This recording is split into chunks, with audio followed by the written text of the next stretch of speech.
입은 거지와 벗은 거지의 차이를 아시나요? 그 차이는 무엇이라고 생각하시나요? 정약용이 유배지에서 깨달은 이야기를 하려 합니다. 본격적인 이야기를 시작하기 전에 이 영상이 마음에 닿는다면 구독과 좋아요로 함께 걸어가 주세요. 당신의 작은 응원이 더 깊은 지혜의 시간을 만들겠습니다.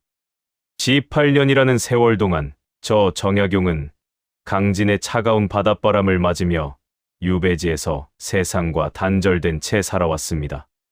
처음 이곳에 발을 디딜 때만 해도 분노와 억울함이 가슴을 채웠으나 시간이 흐르면서 제 안의 교만함이 조금씩 벗겨지기 시작했습니다. 어느 날 초가집 앞을 지나가던 두 사람의 거지를 보았습니다. 한 사람은 누더기를 걸쳤으나 몸은 가린 채였고 다른 한 사람은 아예 옷이 없어 몸을 드러낸 채였습니다. 마을 사람들의 반응이 저로 하여금 깊은 생각에 빠지게 했습니다. 입은 거지에게는 사람들이 선뜻 밥 한 그릇을 내어주었으나 벗은 거지를 보고는 모두 고개를 돌렸습니다.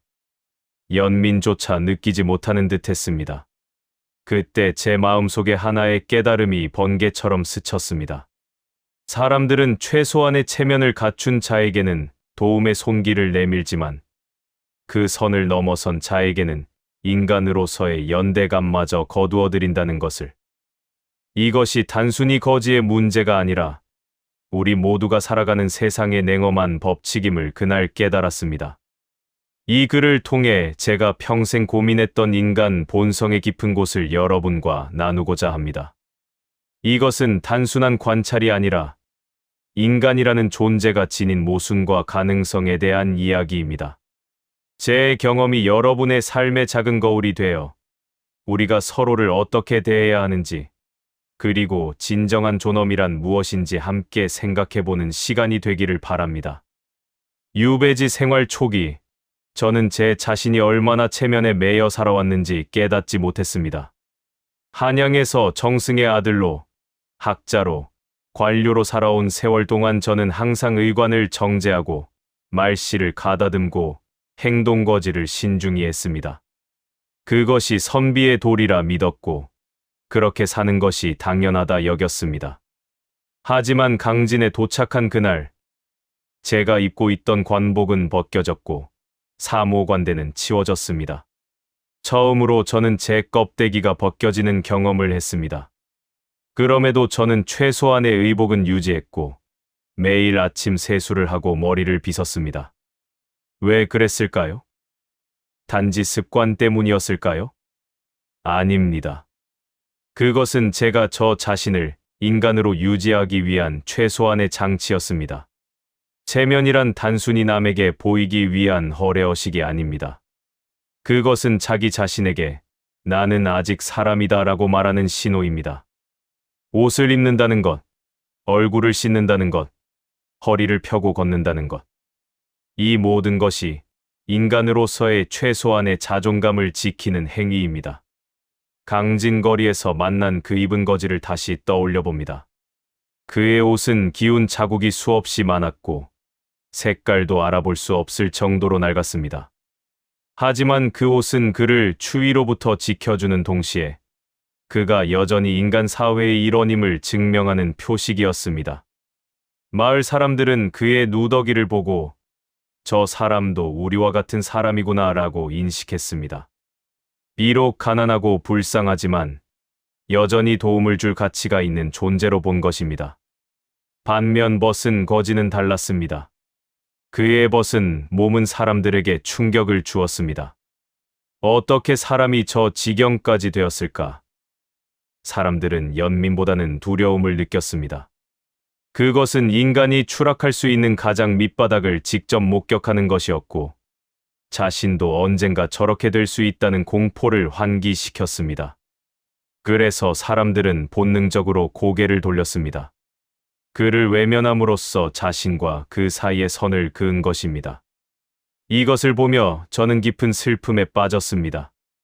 인간의 동정심에는 한계선이 있다는 것을. 우리는 우리와 비슷한 수준의 불행에는 공감하지만 너무 깊은 나락에 떨어진 이에게는 오히려 등을 돌린다는 것을. 이것이 인간 본성의 한계일까요? 아니면 우리가 극복해야 할 과제일까요? 조선 사회는 엄격한 신분제 사회입니다. 하지만 신분제 안에서도 최소한의 인간다움을 유지하는 자와 그렇지 못한 자 사이에는 보이지 않는 또 다른 선이 그어져 있습니다. 양반이든 상놈이든 최소한의 의복을 갖추고 예의를 지키는 자는 사회 안에 머물 수 있습니다. 하지만 그 선을 넘어서면 아무리 태생이 좋았던 자라도 사회로부터 추방됩니다. 제가 유배지에서 만난 한 양반이 생각납니다. 그는 원래 고을의 향리였으나 빚을 갚지 못해 모든 것을 잃었습니다. 처음에는 그래도 체면을 지키려 애썼습니다. 남은 옷을 정성껏 빨아입고 말투를 바르게 하고 허리를 펴고 다녔습니다. 마을 사람들은 그를 여전히 나리라고 불렀고 때때로 일거리를 주었습니다. 하지만 어느 추운 겨울 그가 입을 옷마저 떨어져 나갔을 때 모든 것이 달라졌습니다. 사람들은 그를 피하기 시작했고 나리라는 호칭도 사라졌습니다. 그는 더 이상 양반이 아니었습니다. 옷이라는 최소한의 표식을 잃는 순간 그의 신분도 존중도 인간으로서의 대우도 함께 사라진 것입니다. 이것이 제가 말하고자 하는 입은 거지는 얻어먹고 벗은 거지는 못 얻어먹는다의 첫 번째 의미입니다. 사회는 최소한의 체면을 유지하는 자에게만 문을 열어줍니다. 그 체면이 비록 누더기 한 벌에 불과할지라도 그것이 있고 없음의 차이는 천지 차이입니다. 우리는 흔히 옷이 날개라고 말합니다. 하지만 제 생각은 조금 다릅니다. 옷은 날개가 아니라 최소한의 땅입니다. 날개는 우리를 하늘로 올려주지만 땅은 우리가 추락하지 않도록 받쳐주는 것입니다. 아무리 누추한 옷이라도 그것은 우리를 인간이라는 범주 안에 머물게 해주는 최소한의 안전망입니다. 인간의 마음이란 참으로 묘한 것입니다. 우리는 불쌍한 이를 보면 측은지심이 일어납니다. 맹자께서 말씀하신 사단지심 중 첫 번째가 바로 이 측은지심입니다. 아이가 우물에 빠지려 하면 누구나 달려가 구하려 한다고 하셨지요. 하지만 제가 유배지에서 관찰한 바로는 이 측은지심에도 작동하는 조건이 있습니다. 강진 장터에서 저는 많은 사람들을 관찰했습니다. 장터는 인간 본성이 가장 적나라하게 드러나는 곳입니다. 장사꾼도 양반도 백성도 모두 한데 섞여 살아가는 모습을 볼 수 있습니다. 그곳에서 저는 사람들이 어떤 거지에게는 선뜻 동전을 던지고 어떤 거지는 외면하는지 유심히 지켜보았습니다. 흥미로운 사실을 발견했습니다. 사람들은 자신과 어느 정도 동질감을 느낄 수 있는 대상에게만 측은지심을 느낀다는 것입니다.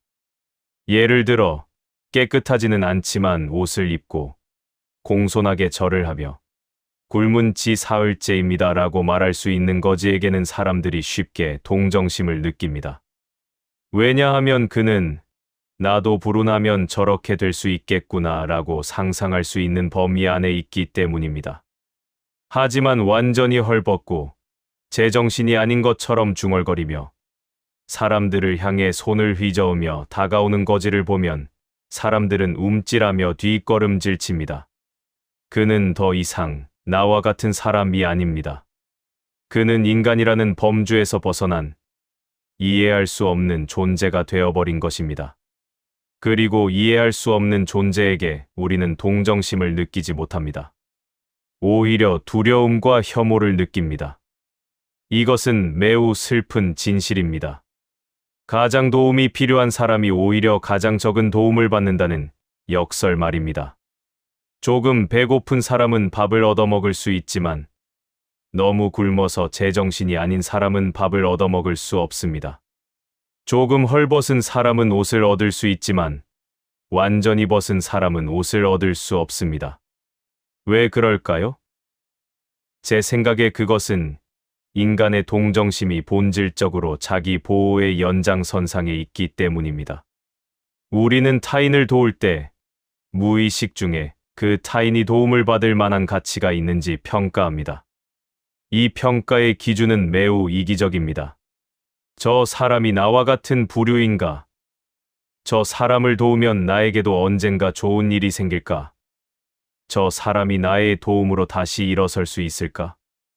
이분 거지는 이 질문들에 긍정적인 답을 줍니다.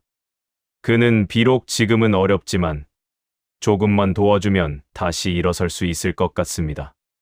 그는 아직 사회의 규칙을 알고 있고 예의를 지킬 줄 알고 감사할 줄 압니다. 그를 돕는 것은 하나의 투자처럼 느껴집니다. 언젠가 그가 다시 일어서면 은혜를 기억할 것이고 설령 그렇지 않더라도 적어도 내 양심은 편안해집니다. 하지만 벗은 거지는 다릅니다. 그는 이미 너무 멀리 떨어져 나갔습니다. 그를 돕는다 해도 그가 다시 일어설 것 같지 않습니다. 그는 사회의 규칙도 모르는 것 같고 감사할 줄도 모를 것 같습니다. 그를 돕는 것은 밑 빠진 독에 물 붓기처럼 느껴집니다. 차라리 그 도움을 입은 거지에게 주는 것이 더 효율적으로 보입니다. 이런 계산은 물론 우리가 의식적으로 하는 것이 아닙니다. 순간적으로, 본능적으로 이루어지는 판단입니다. 하지만 그 결과는 명확합니다. 사회의 안전망은 완전히 바닥까지 떨어진 사람을 구하지 못합니다. 안전망은 떨어지고 있는 사람은 잡을 수 있지만 이미 바닥에 쓰러진 사람은 건져 올리지 못합니다. 저는 이것을 유배지에서 뼈저리게 배웠습니다. 처음 강진에 도착했을 때 저는 여전히 정약용이라는 이름을 가지고 있었고 학자로서의 명성도 어느 정도 남아 있었습니다. 사람들은 저를 다산 선생이라 불렀고 제자들이 찾아왔으며 때때로 도움의 손길도 받았습니다. 왜냐하면 저는 아직 입은 거지 상태였기 때문입니다. 비록 유배형을 받았지만 최소한의 체면과 학문은 유지하고 있었습니다. 하지만 만약 제가 모든 것을 포기하고 학문도 버리고 글도 쓰지 않고 그저 절망에 빠져 술이나 마시며 지냈다면 어땠을까요? 사람들은 저를 타락한 양반이라 부르며 외면했을 것입니다. 아무리 제가 과거에 훌륭한 학자였다 해도 현재의 모습이 너무 비참하면 사람들은 도움의 손길을 거두어드립니다. 동정심의 경계선. 그것은 눈에 보이지 않지만 분명히 존재합니다. 그 선은 저 사람은 아직 구할 만하다와 저 사람은 이미 끝났다 사이에 그어져 있습니다. 그리고 슬프게도 이 판단은 매우 피상적인 기준에 의해 이루어집니다. 옷을 입었는가, 깨끗한가, 정신이 멀쩡한가, 예의를 아는가. 이런 겉모습만으로 우리는 누가 도움받을 자격이 있는지 결정합니다. 진정한 인간애란 이 경계선을 넘어서는 것입니다. 가장 비참한 상태에 있는 자에게도 손을 내밀 수 있는 것. 하지만 이것은 매우 어려운 일입니다. 왜냐하면 그것은 우리의 본능에 반하기 때문입니다. 우리의 본능은 우리에게 말합니다. 저 사람은 너무 멀리 갔다. 저 사람을 돕는 것은 시간 낭비다. 내 자원을 더 가치 있는 곳에 써라. 하지만 저는 강진에서의 긴 세월 동안 이 냉혹한 현실을 단순히 받아들일 수만은 없었습니다. 밤마다 촛불을 켜고 경전을 읽으며 성현들의 말씀을 곱씹으며 저는 계속해서 질문했습니다. 과연 인간의 가치는 그가 가진 옷의 유무로 결정되는가? 인간의 존엄성은 그토록 쉽게 무너지는 것인가? 어느 날 밤, 비가 억수같이 쏟아지는 날이었습니다. 초가집 밖에서 신음소리가 들려왔습니다. 문을 열어보니 그 벗은 거지가 처마 밑에서 떨고 있었습니다. 온몸이 진흙투성이었고 비에 젖어 파랗게 질려 있었습니다. 저는 망설였습니다. 제 형편도 넉넉지 않았고 이 사람을 들이면 제 남은 옷마저 더러워질 것이 분명했습니다. 하지만 그 순간 제 마음속에서 무언가가 꿈틀거렸습니다. 이것은 단순히 한 거지를 도울 것인가 말 것인가의 문제가 아니었습니다. 이것은 제가 평생 공부한 학문의 진정성을 시험하는 순간이었습니다. 저는 인의의지를 논하고 측은지심을 말하고 왕도 정치를 주장해왔습니다. 하지만 제 눈앞에 쓰러진 한 사람을 외면한다면 그 모든 학문이 무슨 의미가 있겠습니까? 저는 그를 집 안으로 들였습니다. 제 남은 옷 한 벌을 꺼내어 그에게 입혔고 따뜻한 물을 끓여주었습니다. 그는 처음에는 제정신이 아닌 것처럼 중얼거렸지만 따뜻함을 느끼자 조금씩 정신을 차리기 시작했습니다. 그리고 그의 눈에서 눈물이 흘러내렸습니다. 나리. 그가 떨리는 목소리로 말했습니다. 저도 사람입니다. 그 한마디가 제 가슴을 찔렀습니다. 그렇습니다. 그도 사람입니다. 비록 옷이 없고 더럽고 냄새가 나지만 그는 분명히 사람입니다. 그에게도 어머니가 있었을 것이고 어린 시절의 꿈이 있었을 것이며 사랑하는 사람이 있었을 것입니다. 그가 어떤 불행한 사건들로 인해 이 지경까지 떨어졌는지는 모르지만 그것이 그의 인간됨을 부정할 이유는 되지 못합니다. 그날 밤 저는 깨달았습니다. 입은 거지는 얻어먹고 벗은 거지는 못 얻어먹는다는 현실은 우리가 극복해야 할 과제라는 것을.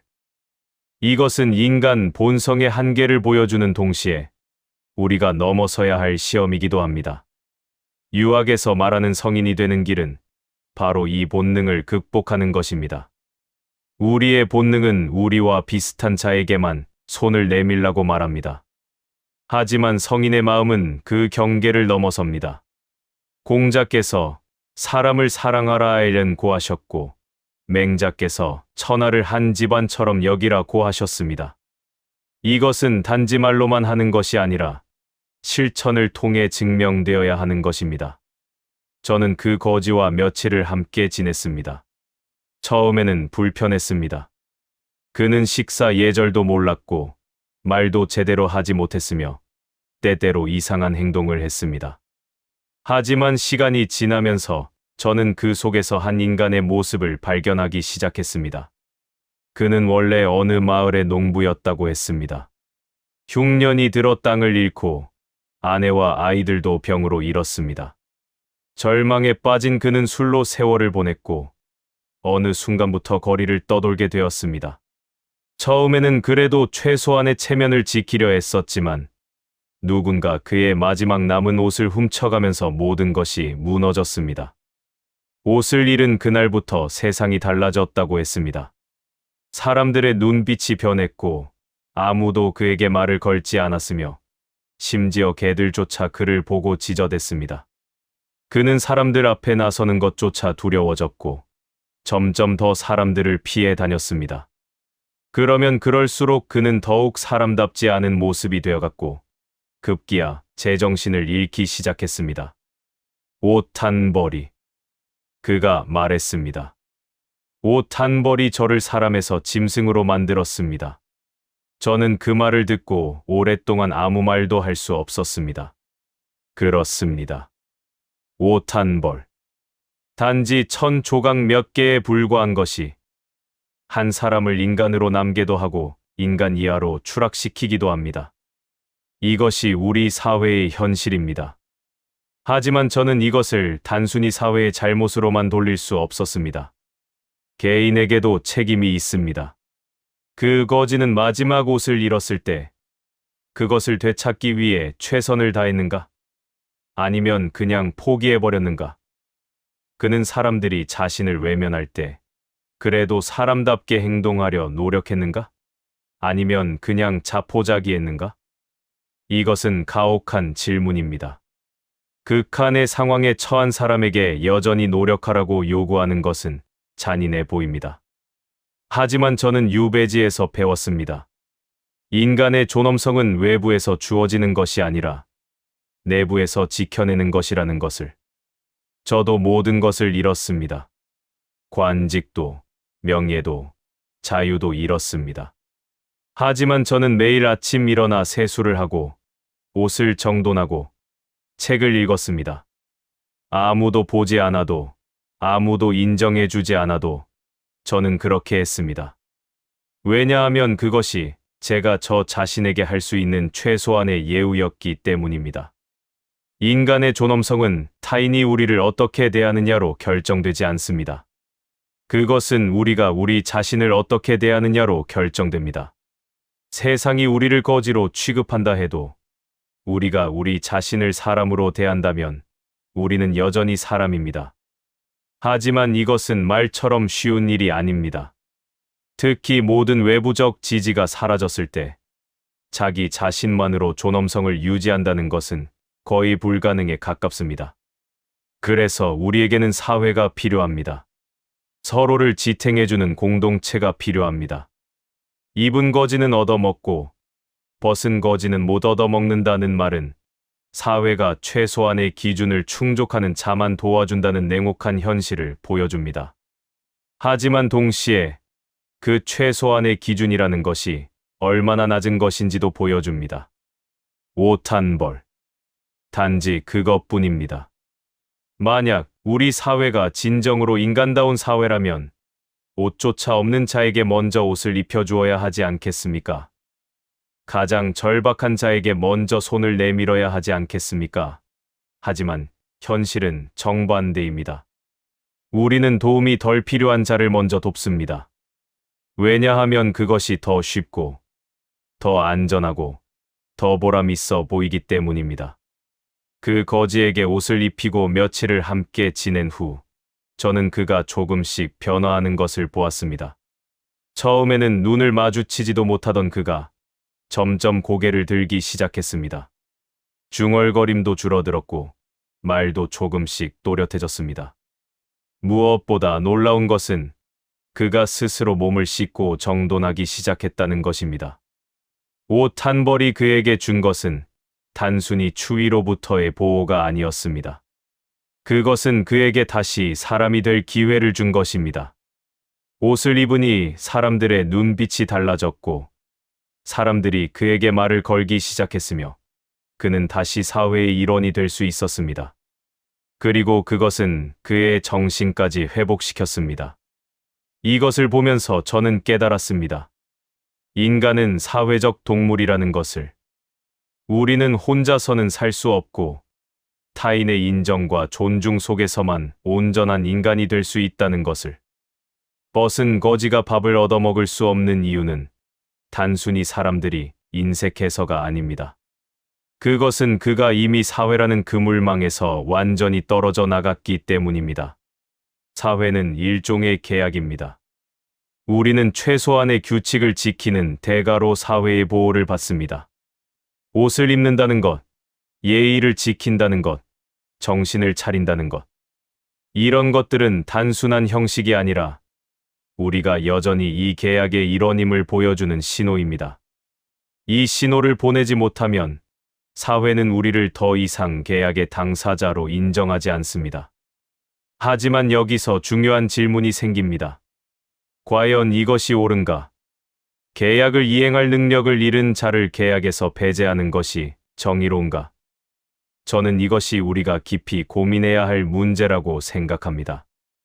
유학의 전통에서 우리는 항상 예리를 강조해왔습니다. 예란 사회의 질서를 유지하는 규범입니다. 하지만 맹자께서는 말씀하셨습니다. 예를 행하되 인연을 잃어서는 안 된다고. 예는 인을 실현하기 위한 수단이지 그 자체가 목적이 아닙니다. 만약 예를 지키지 못하는 자를 인간 이하로 취급한다면 그것은 수단과 목적을 전도한 것입니다. 진정한 인이란 무엇일까요? 그것은 형식을 넘어서 본질을 보는 것입니다. 옷을 입었건 벗었건, 예의를 알건 모르건, 그가 사람이라면 사람으로 대하는 것입니다. 이것이 쉬운 일은 아닙니다. 우리의 본능은 우리에게 형식을 보라고 말하기 때문입니다. 하지만 성인의 마음은 본질을 봅니다.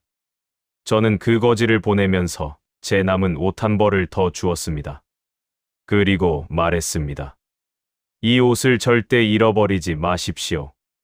이것은 단순한 옷이 아니라 당신이 사람임을 증명하는 표식입니다. 이것을 지키는 한, 당신은 언제나 사람들로부터 도움을 받을 수 있습니다. 그는 고개를 숙이며 눈물을 흘렸습니다.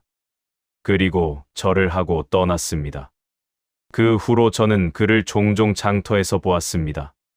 그는 이제 다른 거지들과 다르지 않았습니다. 누더기를 입고 구걸을 하며 살아갔습니다. 하지만 그는 밥을 얻어먹을 수 있었고 사람들의 동정을 받을 수 있었습니다. 옷 한 벌이 그의 삶을 완전히 바꾸어 놓은 것입니다. 하지만 저는 이것에 만족할 수 없었습니다. 그가 다시 사회로 돌아온 것은 다행이지만 그것은 근본적인 해결책이 아니기 때문입니다. 여전히 우리 사회에는 옷조차 없는 사람들이 있고 그들은 도움을 받지 못한 채 죽어가고 있습니다. 우리는 이 문제를 어떻게 해결해야 할까요? 제가 생각하는 답은 두 가지입니다. 첫째, 사회는 최소한의 안전망을 더 낮게 설정해야 합니다. 옷을 입은 자만 도울 것이 아니라 옷이 없는 자에게 먼저 옷을 입혀주어야 합니다. 예의를 아는 자만 도울 것이 아니라 예의를 모르는 자에게 예의를 가르쳐 주어야 합니다. 이것이 진정한 왕도 정치입니다. 둘째, 개인은 스스로의 존엄성을 지키기 위해 끝까지 노력해야 합니다. 아무리 어려운 상황에 처하더라도